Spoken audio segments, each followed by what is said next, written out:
you wrote an article recently called Assisting Your Spouse with Panic Attacks.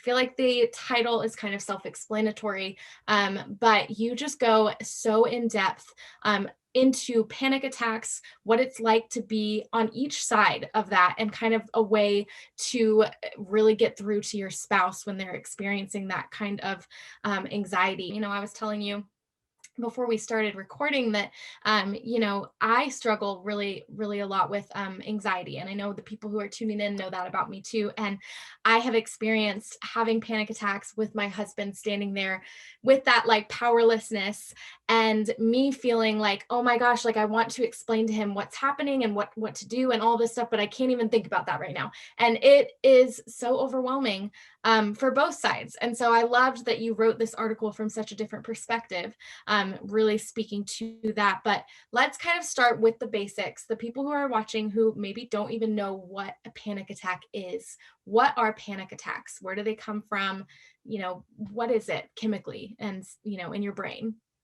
Yeah, so a panic attack is any kind of episode of sudden, intense emotion or fear.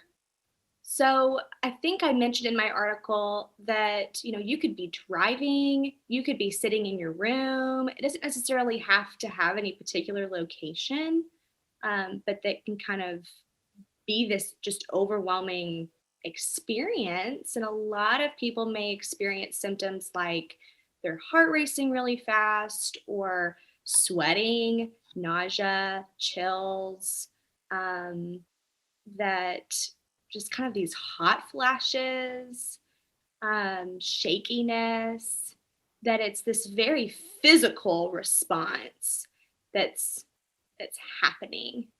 Right. Yeah. Does there have to be a trigger to kind of have a panic attack, or could it just happen out of the blue? Like, how would that happen? Yeah, that's a great question. So it does not have to have a trigger, and that can feel really confusing because Yeah. I think that when you imagine or you think about anxiety, it's like, well, if it's just happening just because, it doesn't cognitively make sense to us. But our bodies store experiences and memories and just situations throughout our lives, right? And our emotions tell a story. And so if you imagine like a divorce or death of a loved one, or it could be school, it could be a test coming up, or any kind of repeated trauma or repeated stress we store in our bodies, but we're not always aware that we're doing that. We're not always aware that we're storing those things inside us if we're maybe not always attuned to what it really means to process through those things. And I heard you say, what is going on in our brain chemistry? To put it in simple terms, if this is my brain, this lower part of our brain is your amygdala. So that's where you're experiencing this fight, flight, or freeze response. And that's when that panic attack happens. Is any kind of perceived threat or any danger that's been stored in your body.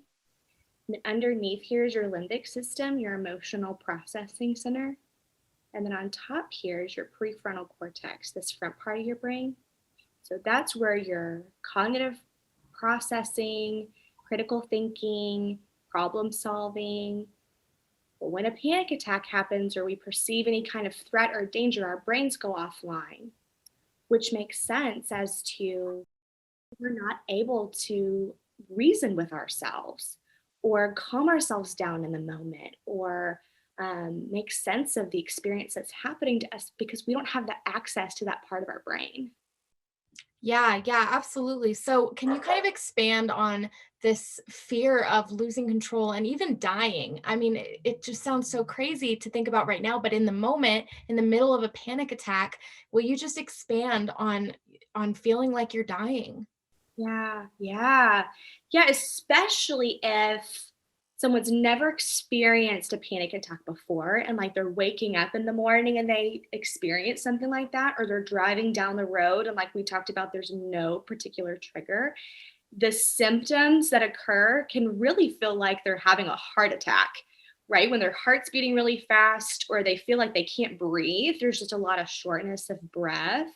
And because that panic is coming up and we can't make sense of it, it feels like it's a medical emergency. I need to go to the hospital. I can't calm my body. I need to figure out what's going on. That this just paralysis in a way where it's hard to make sense of in the moment, that what we may be experiencing is a panic attack more so than there's something medically concerning. However, right, there's a little bit of a caveat to that. It is super common when someone experiences a panic attack to go to the hospital or to a clinic just to check everything out, just to check and make sure that your heart is beating correctly, or just to check those vitals and see if there is anything medically necessary that's going on, to rule that out before really diagnosing or getting a clear picture of, okay, what we experienced was a panic attack and that there's nothing medically wrong. Right. Yeah, no, that makes sense. It's so funny. I was talking with a friend about it one time. We were kind of talking about our experiences with panic attacks and with anxiety and all of those different things. And something that we both kind of have had happen during panic attacks is not necessarily feeling like we are dying, but feeling like I want to die. Like dying would be easier than doing this right now. And I just want it to stop. I just want it to stop. And I don't know if that is like a common feeling, but I know that's something that my friend and I talked about, is like, you could, like you said, completely out of the blue, not struggling with like any like suicidal thoughts or anything like that. But then you have that experience and you're like, I feel so trapped. I just want it to stop. I just want quiet. And that was just super interesting that a friend and I had kind of that similar experience of being in that moment and feeling like we just wanted it to stop. Yeah, it's such an intense just period of fear. I mean, if I step into your shoes and imagine, everything that I'm feeling and that I'm experiencing is so overwhelming, of course you want that to go away. Right. No matter what it takes. Right. And it's like, you don't, when you're in that moment, you don't see the end of it, right? Like you fear that loss of control. You can't see like light at the end of the tunnel, and it's hard to tell yourself this is going to be done in 10, 15, 30 minutes. This is going to be over in 2 minutes, whatever it is. It's hard to do that in the moment. So then it's like your resort is just to be like, well, I just want it to end. I just want to stop. And it's really interesting. And, I have had these experiences with my husband, where I'll be in the middle of going through something like that and maybe even say that, maybe even be like, I just want to die. I just wanted to stop. And him just being like, oh my gosh, like, don't say that. Like, I don't want that for you. Like all of these different things. But it's like, I am just completely shut off, and it's like after the fact, he'll be like, are you okay? Like, do you really feel this way? And I'm like, no, I don't. Like, that is just like my brain's reaction to feeling all of those different things and just wanting it to stop. Like it felt like that was the only way to stop it. Right. But after the fact, you're okay. And I think that's part of why, it's so important to have that support from a spouse, from someone who can talk you through it afterwards and later on, and who can just support you in that, and all of those emotions and everything that comes with that. And so I think my husband, has definitely struggled through that.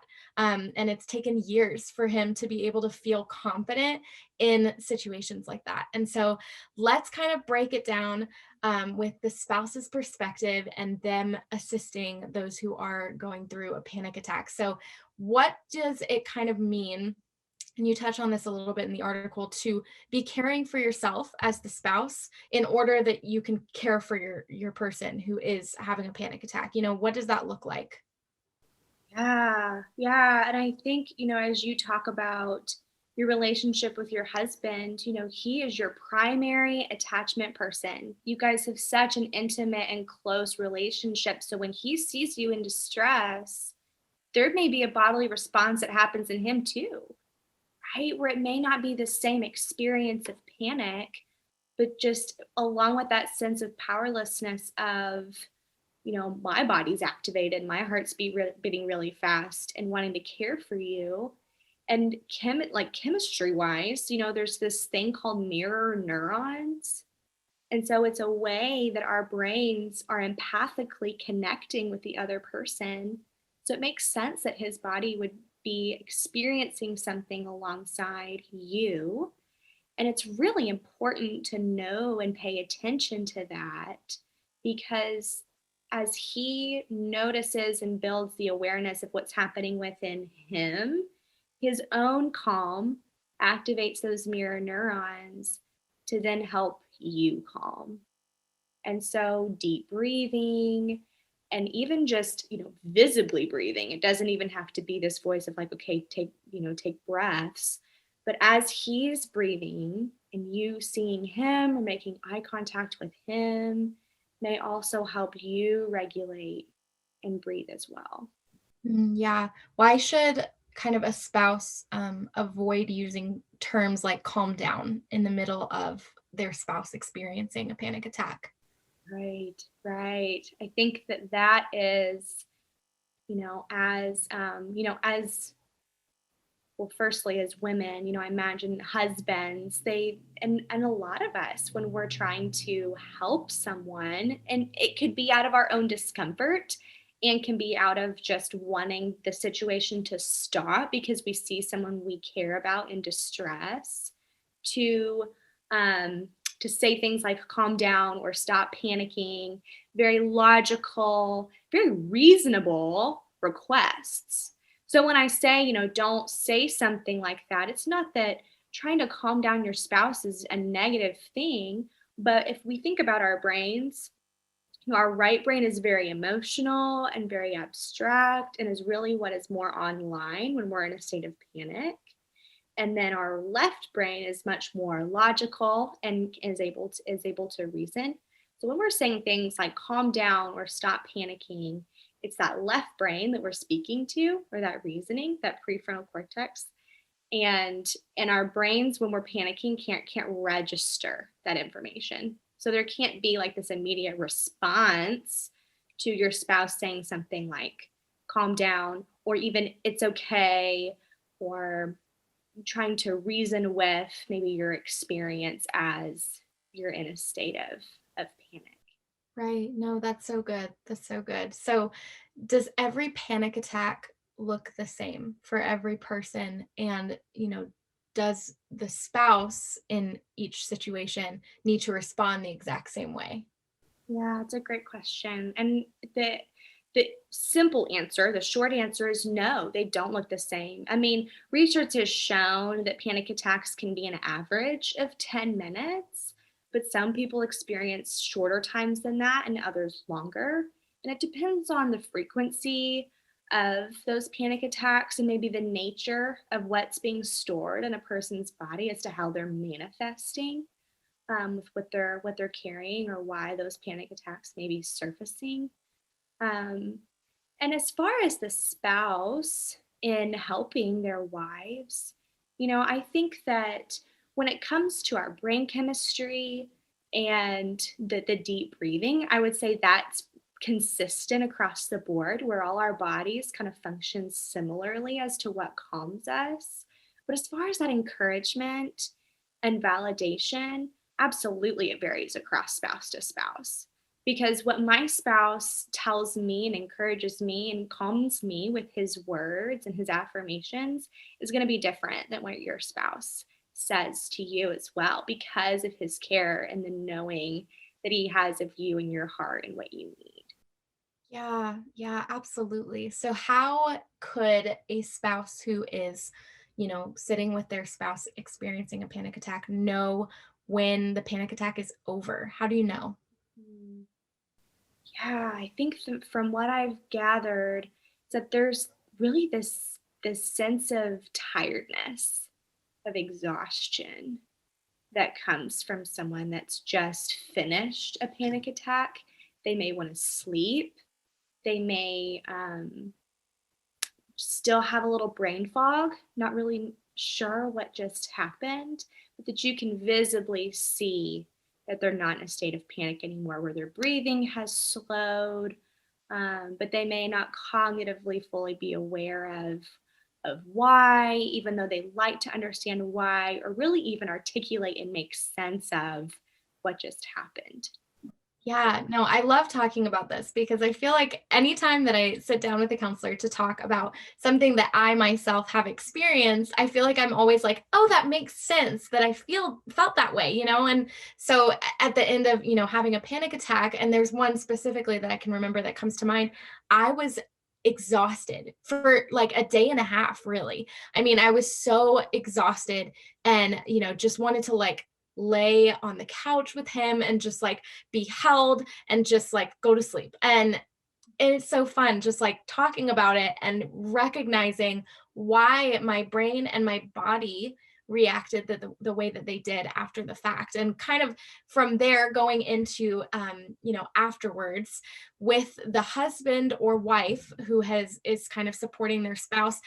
How can they practically validate and affirm after that experience? How do they do that? Because I know that you touched on that in the article. What are some practical ways to affirm that experience and really just encourage your spouse after? Yeah, and I even heard you touch on it just a little bit with your personal experience of being held and Mhm. being touched. I think depending on the spouse, that physical touch of nearness and the validation of you're not alone, I'm right here with you, you just assuring them of their presence and that they're not going anywhere, that they're experiencing it with you. Right, just that safety of being Mhm. with that Yeah, that person. felt safety in the moment, right? Because when your brain's in this moment of distress, remembering what it's like to feel safe can be really Mm. challenging. So it's like he's kind of modeling with his voice and his care and his extension of touch towards you is potentially, right, kind of helping you calm and kind of lean into that care that he Right. in his words and his touch and his body language, the nonverbal communication of what a spouse may extend to Mm. another. So Yeah, right, like that he's not afraid afterwards, that he's not, like, freaked out, that Mhm. he, sees me, loves me, wants me to feel safe, all of that, and, I just love that. So, to kind of end on, this segment of the episode, will you just maybe give a word of encouragement or advice to a spouse who's tuning in today, who is in the midst of supporting their spouse through anxiety and panic attacks, and is maybe just feeling discouraged, feeling like they aren't doing a good job or don't know how to do it or how to understand? What encouragement could you give to them?